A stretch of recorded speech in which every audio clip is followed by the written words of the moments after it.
Hello and welcome to my channel.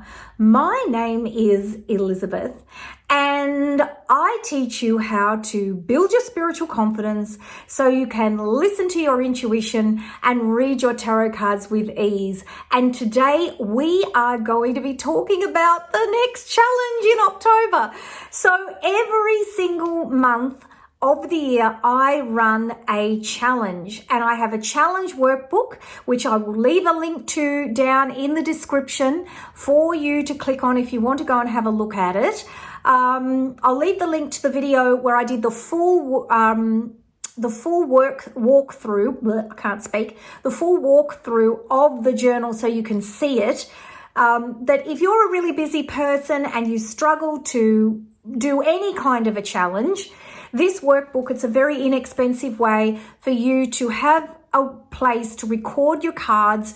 You can pick up and keep going if life gets in the way and you stop drawing your cards. But it's a way to keep you on track, to keep you learning the tarot. Because I'm a great believer that you can do a course in the tarot. You can drop everything and you can spend a fortnight and you can do a course, but it's very, very hard to retain all the cards. There's 78 of them. But if you can draw a card every day, answer a personal question, you start to build a connection with your cards where you look at the card and you look at the question and you think about how the two might fit together, and you do a bit of what I call paint mixing. So you might have the question that's red paint, the card that's blue paint, you mix them together and you make purple paint. And I've got a new challenge for October. I'm going to put my glasses on. I do apologize if they reflect. Hang on, I'll just clean them. I've got to get new ones. I can hardly see, even with these. Okay, and I had this really good pair and I lost them. How bad's that? Okay, I've got my glasses on. We are doing the October a card a day challenge. So you've got that page and then you've got this page as well that we'll be working on. And then in the back, we've got pages. And of course, if you join the challenge, you get sent an email at the end of the month where I go through all of the cards that I drew, because I do the challenge alongside you, and talk about some of the multiple cards I drew, what I experienced, how I felt, all of that stuff. So we're doing October, and the challenge for October is a Modern Witch challenge. And I have a new Modern Witch beginners pack, which is in my Etsy shop, and I will put a link to it down in the description box and in the comments for you, so that if you would like to go and have a look at that, you certainly can. So this Modern Witch spiritual challenge is about looking at your spiritual journey if you're a person who wants to take your connection with spirit to that next level and actually be a little bit more magical in your life. Now, there are all sorts of witches: pagan, Wiccan, hedge. There's so many. And I did a whole list of them. Now it's not coming to me. But there are lots and lots of different witches. And there's no right or wrong way.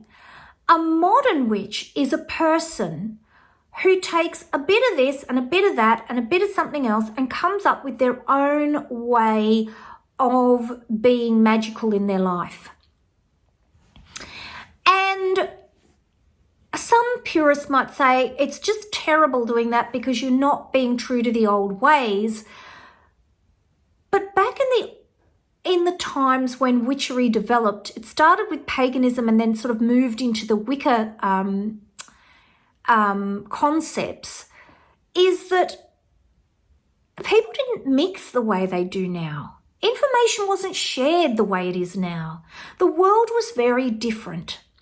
And I think we always need to bear that in mind, that we are now in a place where we can study whatever it is we want to study, whether it's Aleister Crowley and all of his contribution to magic, whether it's Gerald Gardner and his contribution to Wicca.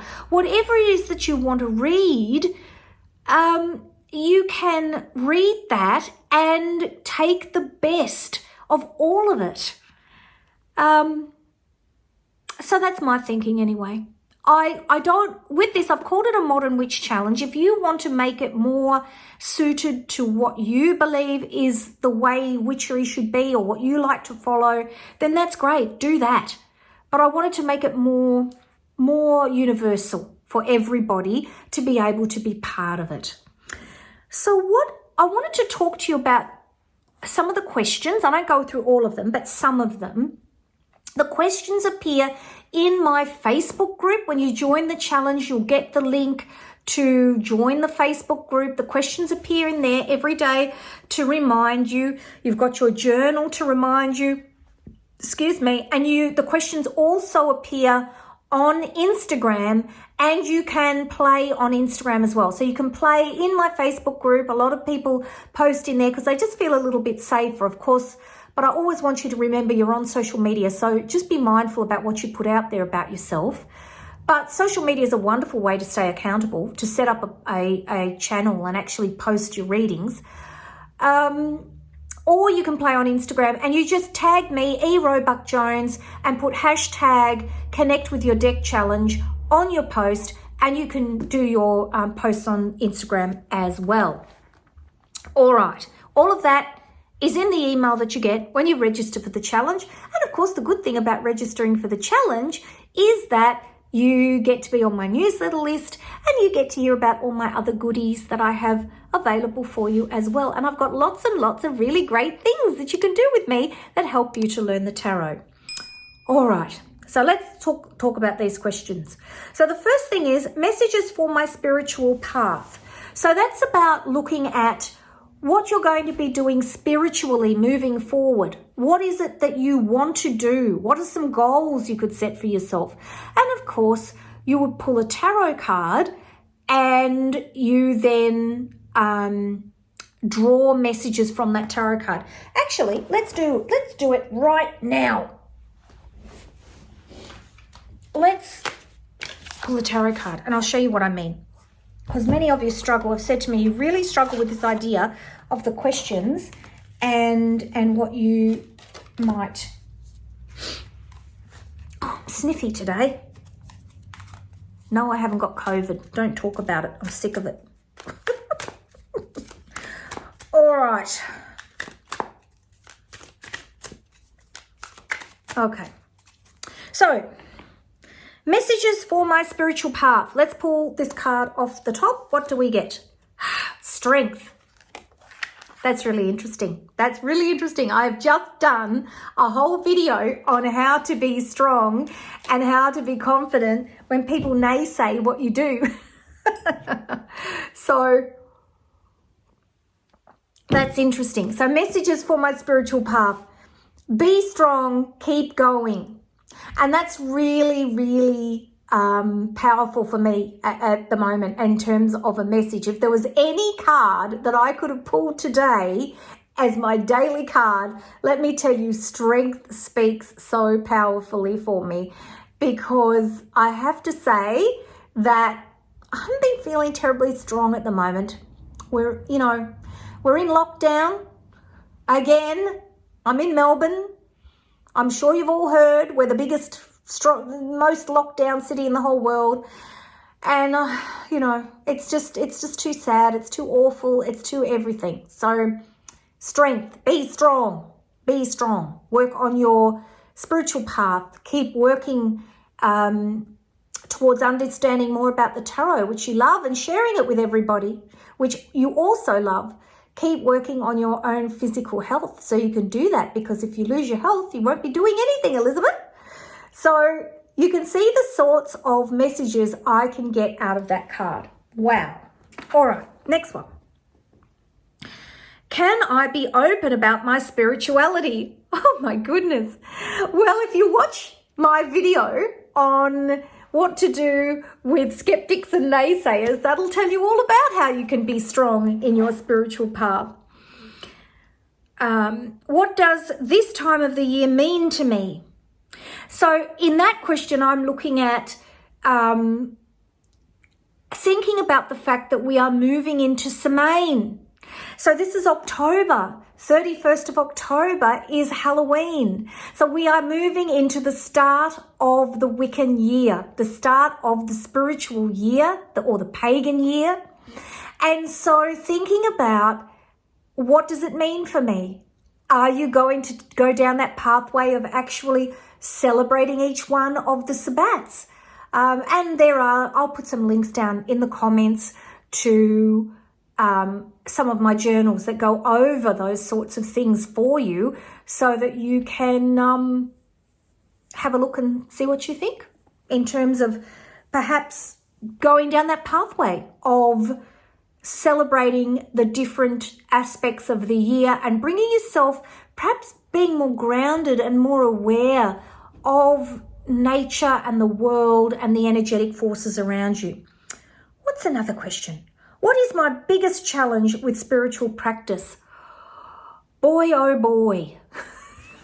I was on a roll when I put these together, wasn't I? So let's pull another card. Oh, the Lovers. The Lovers. So the Lovers is about relationships. It's also about very deep spiritual choices. So that's really interesting. So what was my question? What is my challenge? What is my biggest challenge with my spiritual practice? If I'm going to do a red and a blue with that, I have to say, so the red is the card, the blue is the question, we're putting it together to make purple. I would say choices, very deep spiritual choices about pathways that I want to take moving forward. Very deep spiritual choices about pathways I want to take moving forward in my life. So it's an interesting card. Some of them you will find easier than others. And of course, reading yourself is the hardest thing you will ever do. But just look at the card. If you absolutely cannot match it up with the question and you just think, I just can't, my brain isn't working.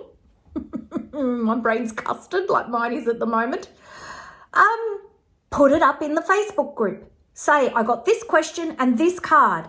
And people will have all kinds of ideas about what this card might mean attached to the question, which will help you learn and helps everybody else in the group learn. Or the other thing you can do if you don't feel confident doing that is record the card and record the question. Leave some space because you might want to go back later. I've got pages in here. Inside the journal, there's notes pages, and there are also, to find it now, daily tarot reading pages as well. And just leave some space. You can always go back. Something might come to you that doesn't come to you straight away. And if you want to write something, write down the traditional meaning of the card and how it relates to you. Because, as I always say, you have somebody come to you for a reading. They come to you for a reading for a reason.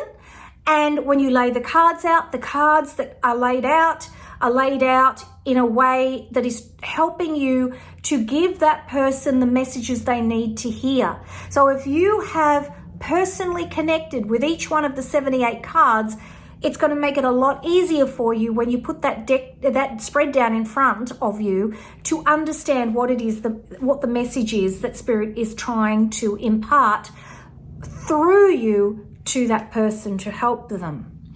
So try and just connect on a personal level with the general meaning of the card. Don't sort of waste your time and think, oh, well, I can't do it. And don't pull another card. We don't keep pulling cards until we find the card we want. That's not helpful. So my brain won't work. Just use the time in the best way you can and keep moving through the process. That process of paint mixing, that process of blending the question with the card will get easier. And I have to say that's exactly what you're doing. If someone comes in and they ask you a question in your reading, that's exactly what you're doing. You're blending through you and the messages that you pick up a message for the person that wants the reading from you. All right. So I think that'll do for today. The questions I think are pretty cool.